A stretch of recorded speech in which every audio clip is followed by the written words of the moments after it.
सही कहा है, लेकिन देखिए मैं और मेरे कुछ साथी यहाँ बैठे हैं, हमें कोई जॉब नहीं है और घर का भी इतना ठीक ठाक नहीं है।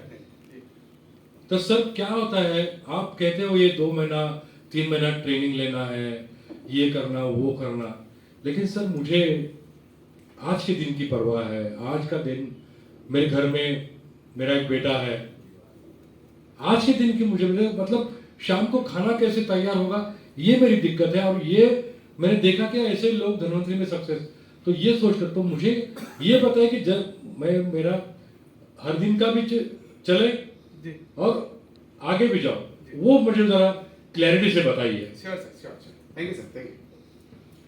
देखिए, जब हम इस इंडस्ट्री में इस इंडस्ट्री में आते हैं तो ये डिपेंड करता है हमारी आर्थिक सिचुएशन के ऊपर कि हम यहाँ पे इस इंडस्ट्री में आए हैं। अगर हमारा खर्च, घर का खर्च अगर इसी इनकम पे डिपेंड करता है, इसी इनकम पे अगर डिपेंड कर रहा है, तो हमारा काम करने का तरीका कुछ अलग होगा। या फिर हम ऑलरेडी हमारी इनकम कहीं से आ रही है और हमारा घर चल रहा है और हम ये उद्देश्य लेके आए कि एक एडिशनल इनकम हमारी यहाँ से हो जाए, तो उस वक्त हमारा टारगेट या हमारा काम करने का तरीका कुछ अलग हो सकता है। क्यों कि जैसे अगर हमारा घर इसी पे चल रहा है, तो जब हम नेटवर्क इंडस्ट्री में टीम बनाना चाहते हैं, बनाना ही चाहिए, और हम बोलते हैं कि डुप्लीकेशन का बिजनेस है, नेटवर्क में टीम बनाना है हमको, लेकिन शुरुआती दौर पे हम जब काम स्टार्ट करते हैं तो टीम से बड़ी इनकम नहीं आती और उससे हमारा घर खर्च नहीं निकल पाता। इसलिए पहला टारगेट हमारा ये होना चाहिए कि हम जो है हमारा जो ज़्यादा समय है शुरुआत अगर इसी पे डिपेंड है, तो मैं ये समझता हूँ कि लगभग 80% टाइम हमको डायरेक्ट सेलिंग में देना होगा। डायरेक्ट सेलिंग में देना होगा,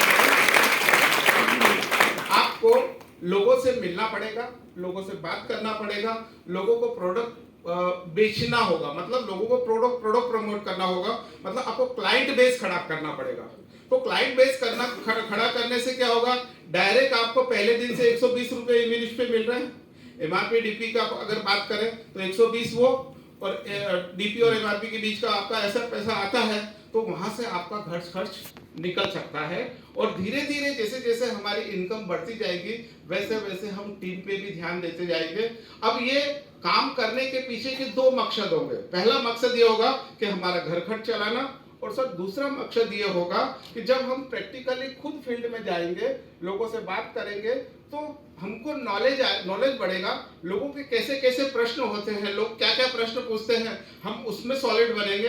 अगर हम उसको फेस कर पाते हैं तो अच्छी बात है, नहीं फेस कर पाते तो हम अपने सीनियर की हेल्प लेंगे और हम उसमें सॉलिड बनेंगे, ताकि हम अपनी टीम को भी हेल्प कर सके। ये 2 कारण है सर। Thank you. मतलब आपका कहने का मतलब ये है कि हमें एक्सपीरियंस भी मिल जाएगा, हाँ, और घर भी चलेगा। तो शुरुआती जो दौर में हमें रिटेल पे ज्यादा फोकस करना है, ध्यान देना चाहिए। सर जी, धनसुख सर ने अभी कहा कि रिटेलिंग पे शुरुआत में फोकस कीजिए, ये इसके लिए ऐसे कुछ एडिशनल कंपनी की तरफ से जो समझो स्कीम निकलते हैं, उसका कैसे फायदा ले सकता है? मैं और मेरे कुछ साथी यहाँ बैठे, क्या दौर से उनको बता सकते हैं? बिल्कुल बिल्कुल सर। दोस्तों, कुछ दिन पहले मैंने अपनी टीम के अंदर एक मैसेज दिया था कि जो व्यक्ति एक तीर से 2-3 निशाने लगाना जानते हैं, वो कभी भी अपनी अचीवमेंट को मिस नहीं करते। एग्जाम्पल एक बार मैं समझ नहीं आ रहा। एक तीर से 2, यानी कि मैंने एक गोली से दो निशाने लगा दिए। ओके। एक गोली चलाई लेकिन 2 शिकार मुझे मिले। हाँ। कहने का मतलब कि अवार्ड के अंदर जैसे सर ने लकी ड्रॉ निकाला, तो 3500 के अंदर में आपको उसका रिटेल अपना गैप कमीशन भी मिल रहा है और आपका परसेंटेज का रैंक भी इंक्रीज कर रहा है। प्लस अगर आपका वो लकी ड्रॉ लगता है तो हो सकता है आपको फर्स्ट प्राइज है तो 5000 भी मिल सकता है, अगर सेकंड है 2100 मिल सकता है, अगर थर्ड में है तो 1100 भी मिल सकता है। तो वहाँ चांसेस क्या हो गया कि केवल 3500 के अंदर ही आपने अपना परसेंटेज का रैंक को भी इंक्रीज किया, आपने गैप कमीशन भी लिया, और इन केस अगर आपका लकी ड्रॉ लग गया तो तीसरा भी मिल गया। तो एक ही तीर से आपने 2-3 निशाने लगाए कि नहीं लगाए? तो अवार्ड और लकी ड्रॉ का मतलब ही यही होता है कि कुछ एक्स्ट्रा इनकम आपको मिले, जिससे आप थोड़े से और भी विजन क्लियर हो कि यहाँ पर कुछ एक्स्ट्रा इनकम भी हमें आती है।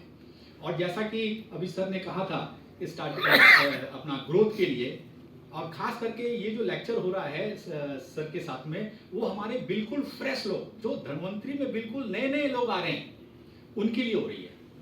जैसा कि कल भी मैंने अपने लेक्चर में कहा था कि अगर आपको पहले से ही सही जानकारी मिल जाए तो आप कभी कंफ्यूज नहीं हो जाओगे। एग्जाम्पल मैं देता हूं कि अगर आप बिल्कुल नए नए आए हैं और किसी व्यक्ति को आप प्रेजेंटेशन देते हैं, तो आपको उम्मीद होती है कि ये मेरा प्रोडक्ट खरीद ले।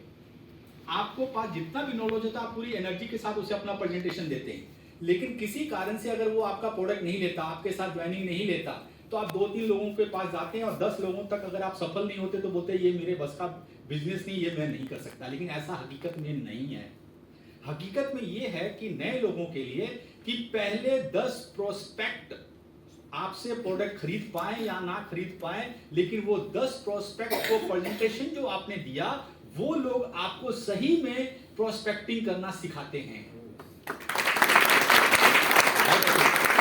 तो 10 के बाद आपको इतना नॉलेज मिल गया कि नए लोगों को इतना नॉलेज मिल जाता है कि एक्चुअली मुझे कैसे बात करनी है, कहां पर मैं अटक गया था, कहां उसका सवाल आया था, मेरे पास जवाब नहीं थे।